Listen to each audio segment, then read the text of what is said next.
Welcome to another blog. সামনেই পুজোর প্রস্তুতি তো শুরু হয়ে গেছে সব জায়গায়। তো আমরা চলে এসেছি হচ্ছে দেশপ্রিয় পার্কে। দেশপ্রিয় পার্ক হচ্ছে সাউথ কলকাতার পুজোর একটা অন্যতম নাম। যে দেশপ্রিয় পার্ককে আমরা চিনেছি হচ্ছে বিশ্বের সবচেয়ে বড় দুর্গা দিয়ে। সেই বিশ্বের সবচেয়ে বড় দুর্গার এই বছর হয়েছে 10 বছর পূর্তি। তো এই বছরও তারা কিছু পরিকল্পনা করছে বড় কিছু করার। তো কী করবে না করবে এখন তো রিভিল করেনি, তোমাদেরকে সেটা জানাতে পারবো না, বাট তোমাদের দেখাতে পারবো যে কীরকম কী প্রস্তুতি চলছে, কতটা কী তৈরি হয়েছে। তো স্কিপ না করে পুরো ভিডিওটা আসতে রাখছি, তোমরা ভালো লাগবে, দেখো পুরোটা।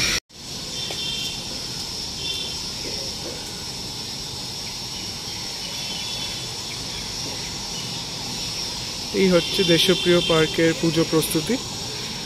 এটা যেটা দেখাচ্ছি তোমাদের, এটা হচ্ছে একদম ব্যাক সাইড থেকে যেটা তোমরা বেরো, এই রাস্তা থেকে বেরিয়ে তোমরা সোজা বেরিয়ে যা হচ্ছে এখান থেকে, এই গেটটা থেকে। এটা হচ্ছে সেই ব্যাক সাইডের রাস্তা। এই হচ্ছে পুজোর বাস।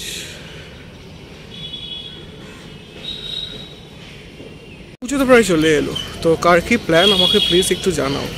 তো ঘুরতে ঘুরতে চলে এলাম দেশপ্রিয় পার্কে, তাই ভাবলো তোমাদের যদি একটু কভার করে নিয়েই যাই। তো এই হচ্ছে তোমাদের যেগুলো দেখাচ্ছি, একটু দেখো। এখনও কিছু বুঝতে পারবে না কি তৈরি হচ্ছে, তো যেটুকু হয়েছে সেটুকুই দেখাচ্ছি তোমাকে। সে গোটা দেশপ্রিয় পার্ক, আর এই হচ্ছে দেশপ্রিয় পার্কের প্যান্ডেলটা। এটা হচ্ছে সামনের দিকটা।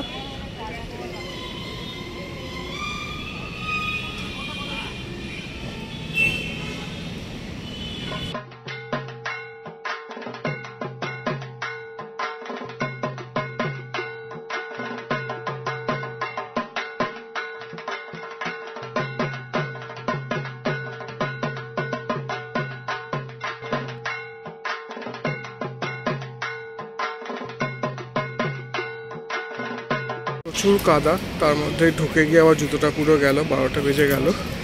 তো দেখালাম তোমাদেরকে যেটুকু প্রস্তুতি। আর যাচ্ছে না ভেতরে, তো এখনও কিছু বোঝা যাচ্ছে না কিছু কী করছে ওরা, কিন্তু বলেছে তো বড় কিছু করবে। তো দেখা যাক। তো ছোট্ট একটা ভিডিও হলো তোমাদের জন্য, আশা করি ভালো লাগবে। নতুন ইনিশিয়েটিভ, লাইক করো, শেয়ার করো, চ্যানেল নতুন হিসেবে সাবস্ক্রাইব করে দিও। দেখা হচ্ছে অন্য কোনো ব্লগে।